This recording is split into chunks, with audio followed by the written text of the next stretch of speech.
2029లో మళ్ళీ ఎలక్షన్స్ వస్తాయి కదా. కానీ ఈసారి ఇంతకు ముందులాగా బ్యాలెట్ బాక్స్లలో ఓటింగ్ పెట్టకుండా ఏదైనా కొత్తగా ట్రై చేస్తే ఎలా ఉంటుందంటారు? నేను చెప్పేది ఏంటంటే, మన స్టేట్కి చీఫ్ మినిస్టర్గా సిబిఎన్ గారు కానీ లేదా జగన్ గారు కానీ మాత్రమే ఎందుకు ఉండాలి? ఎవరైనా అవ్వచ్చు కదా. అంటే మీరు కానీ లేదా నేను కానీ సీఎం అవ్వచ్చు కదా 2029లో. ఎందుకు అవ్వకూడదు?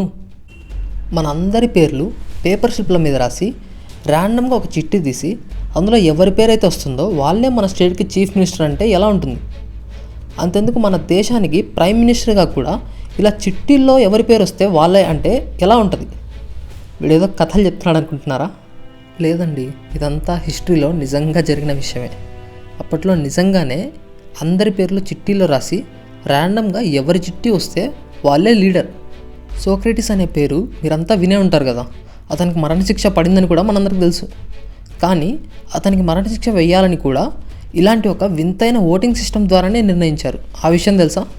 అంతెందుకు, అమెరికాలో ఇప్పటికీ స్టేట్ లెవెల్ లీడర్లకైనా సరే ఈక్వల్ నెంబర్ ఆఫ్ ఓట్స్ వస్తే లీడర్ని ఎలా డిసైడ్ చేస్తారో తెలుసా?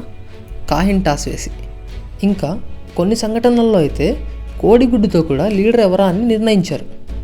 ఇలాంటి వింతైన విశేషాలు తెలుసుకోవడానికి ఈ వీడియోని ఎక్కడ స్కిప్ చేయకుండా చివరి వరకు చూడండి. అలాగే ముందుగా ఈ వీడియోని లైక్ చేసి వెంటనే మన ఫ్లిక్స్ అండ్ ఫ్యాక్ట్స్ తెలుగు ఛానల్ని సబ్స్క్రైబ్ చేసుకోండి. ఇప్పుడంటే మనము బ్యాలెట్ బాక్స్లలో బటన్లు నొక్కి ఓటేస్తున్నాం. కానీ 1900 ADలో నైజీరియాలోని ఇగ్బో ట్రైబ్ వాళ్ళు ఎలా ఓటేసేవాళ్ళో తెలుసా? కోడిగుడ్లతో. అయినా ఈ కోడిగుడ్లతో ఓటింగ్ ఏంటి అనుకుంటున్నారా? మీకు నచ్చిన వారి కుండలో మీరు ఒక కోడిగుడ్డు పెట్టాలి. అందులో వింతే ఉంది అనుకుంటున్నారా? ఒకవేళ మీరు పెట్టిన గుడ్డు పగిలినట్లయితే మీ ఓటు చెల్లదు. అదేంటి అంటే, ఆ గుడ్డులో ఉన్న యోక్ ఆ లీడర్కి మీరు ఇచ్చిన సపోర్ట్ అని అర్థం. గుడ్డు పగిలిపోతే ఆ సపోర్ట్ పోయింది కాబట్టి మీ ఓటు చెల్లదు. ఇదేదో బాగుంది కదా. మన గుడ్డుని మనకిష్టమైన వాళ్ళ కుండలో పెట్టే బదులు పక్కనోడి కుండలో ఇంకో 3-4 గుడ్లు పగిలిపోయేలా గట్టిగా వేస్తే సరిపోతుంది. నెక్స్ట్ ఏంటో తెలుసా? Oil lamp voting. అంటే లీడర్గా నిలబడిన ప్రతి అభ్యర్థికి ఒక దీపం ఉంటుంది. మీకు నచ్చిన అభ్యర్థి దీపానికి మీరు ఒక చుక్క ఆయిల్ పోయాలి. అలా చివరికి ఎవరి దీపం ఎక్కువగా మండుతుందో వాళ్ళే గెలిచినట్లు. ఎందుకంటే వారికి అగ్నిదేవుడి అనుగ్రహం ఉంటుందని వాళ్ళ నమ్మకం. నేను చెప్పేటప్పుడు ఆయిలు దీపము అనగానే మీకు అర్థమైపోయి ఉంటుంది, ఇది ఎక్కడో కాదు మన ఇండియాలోనే జరిగింది అని. అవును, 15th century టైంలో కేరళలో ఉండేది ఈ రకమైన ఓటింగ్. కాకపోతే ఈ రకమైన ఓటింగ్ పెట్టింది రాజకీయ నాయకులకు కాదు, దేవాలయాల యొక్క పదవులకు. సరిగ్గా ఇంచుమించు అదే కాలంలో మన ఇండియాలో ఇంకో రకమైన ఓటింగ్ కూడా ఉండేది. అదే చైర్ రొటేషన్ ఓటింగ్. మేఘాలయలోని ఖాసీ ట్రైబ్కి చెందిన వాళ్ళు ఈ పద్ధతిని పాటించేవారు. చైర్ రొటేషన్ ఓటింగ్ అంటే ఏం లేదండి, సింపుల్. ట్రైబల్ లీడర్స్ అందరూ స్పీడ్గా తిరిగే ఒక స్టూల్ మీద కూర్చుంటారు. అది తిరుగుతూ ఉండగా కింద పడకుండా ఆఖరి వరకు ఎవరుంటారో వాళ్ళే గెలిచినట్లు. నెక్స్ట్ మనము ఏన్షియంట్ ఎథేనియన్ హిస్టరీలో ఉన్న 2 రకాల ఓటింగ్స్ని తెలుసుకుందాం. ఫస్ట్ది ఏంటంటే ద గ్యామ్లర్స్ బ్యాలెట్. అంటే సింపుల్గా చెప్పాలంటే ర్యాండమ్ లాటరీ. మీరు సరిగ్గా విన్నట్లయితే నేను ఈ వీడియో స్టార్టింగ్లో చెప్పాను కదా, మొత్తం అందరి పేర్లు చీటీల మీద రాసి వాటిలో నుంచి క్లెరటోరియన్ అనే ఒక మిషన్ని వాడి ర్యాండమ్గా ఒక చీటీ తీస్తారు. అందులో ఎవరి పేరైతే వస్తుందో వాళ్ళే లీడర్. ఇలా ఎందుకు చేస్తారో తెలుసా? నిజంగా ఓటింగ్, ఎలక్షన్ అవన్నీ పెడితే ఎవరి దగ్గర అయితే బాగా డబ్బులు ఉంటాయో వాళ్ళే ఓటర్లను కొనేసి విన్ అవుతూ ఉంటారు. ఇంకా సామాన్యులకి ఎప్పటికీ కూడా ఛాన్స్ రాదు అని వాళ్ళ నమ్మకం. సరిగ్గా ఆలోచన చూస్తే ప్రస్తుతం మన దేశంలో అదే జరుగుతున్నట్లుంది కదా. మనం కూడా ఈ ఎలక్షన్లన్నీ రద్దు చేసి ఆ లాటరీ పద్ధతిని ఫాలో అయితే బెటర్ ఏమో అనిపిస్తుంది నాకైతే. మీ ఒపీనియన్ ఏంటో తప్పకుండా కింద కమెంట్స్లో చెప్పండి. ఇంకా ఏన్షియంట్ ఎథేనియన్ హిస్టరీలో ఉన్న ఇంకో ఓటింగ్ టైప్ ఏంటో తెలుసా?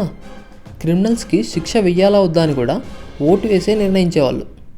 ఇప్పుడంటే మన కోర్టుల్లో ఒకే ఒక్క జడ్జి ఉంటారు, లేదా ఎంత ఫుల్ బెంచ్ అన్నా మహా అయితే 7 జడ్జిలు ఉంటారేమో. కానీ అప్పట్లో 100ల్లో జడ్జిలు ఉండేవాళ్ళు. వాళ్ళని జ్యూరీస్ అంటారు. ఇంకో షాకింగ్ విషయం చెప్పనా? అసలు లాయర్లు ఉండరు. కేవలం ఆ నిందితులే వాళ్ళని వాళ్ళు సమర్థించుకోవాలి. ఇంకా అది విని అక్కడున్న జ్యూరీలందరూ ఓటేస్తారు శిక్ష పడాలా వద్దా అని. ఒకవేళ పడాలి అంటే ఏ శిక్ష వేయాలి అని. ప్రస్తుతం లాయర్లు కేసులని ఎంతలా తప్పుదారి పట్టిస్తున్నారో చూస్తే ఇలా అసలు లాయర్ లేకుండా జడ్జిలే తీర్పిచ్చేయడం కూడా న్యాయమేనేమో అనిపిస్తుంది కదా. గ్రీక్ ఫిలసాఫర్ సోక్రటీస్ పేరు వినే ఉంటారు కదా. అప్పట్లో ఆయన స్టూడెంట్స్ అందరికీ ఏం చెప్పేవాడంటే, మనం దేన్ని కూడా గుడ్డిగా నమ్మకూడదు, అన్నిటినీ ప్రశ్నించి సమాధానం దొరికాకే నమ్మాలి అని. దాంతో వాళ్ళంతా అక్కడి ప్రజలు గట్టిగా నమ్మే ఇంకా బోధించే దేవుడి విషయాలని క్వశ్చన్ చేయడం మొదలుపెట్టారు. దాంతో అక్కడి ప్రజలంతా సోక్రటీస్ ఆయన స్టూడెంట్స్ని దేవుడి బోధనలకు అగైనెస్ట్గా నూరిపోస్తున్నాడని బలంగా నమ్మడం మొదలుపెట్టారు. పైగా ఆ ప్రాంతంలో సోక్రటీస్ చాలా హైలీ ఇన్ఫ్లుయెన్షియల్ పర్సన్ కావడంతో ఆ విషయాన్ని చాలా సీరియస్గా తీసుకున్నారు. ఆ విషయం గురించి మొత్తం 501 మంది జడ్జెస్ విచారించారు, అతనికి శిక్ష వెయ్యాలా వద్దా అని. చివరకు ఓట్లేసి 59 ఓట్ల తేడాతో శిక్ష వెయ్యాలి అని నిర్ణయించారు. ఇంకా ఆ తర్వాత ఏ శిక్ష పడాలి అని మళ్ళీ ఓటేసి మరణశిక్ష విధించారు. చివరిగా ఇంకొక ఇంట్రెస్టింగ్ ఓటింగ్ టైప్ చెప్పనా? 13th century టైంలో మంగోలియా దేశంలో లీడర్ని ఎలా డిసైడ్ చేసేవాళ్ళో తెలుసా? హార్స్ రేసింగ్ పోటీ ద్వారా.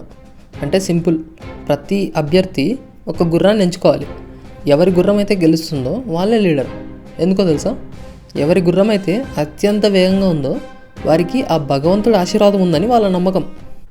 ఇంకా ఈ వీడియోని లైక్ చేయని వాళ్ళు ఎవరైనా ఉంటే వెంటనే లైక్ చేసి ముందుగా మన ఫ్లిక్స్ అండ్ ఫ్యాక్ట్స్ తెలుగు ఛానల్ని సబ్స్క్రైబ్ చేసుకోండి. అలాగే ఈ వీడియోని మీ ఫ్రెండ్స్తో కూడా షేర్ చేయండి.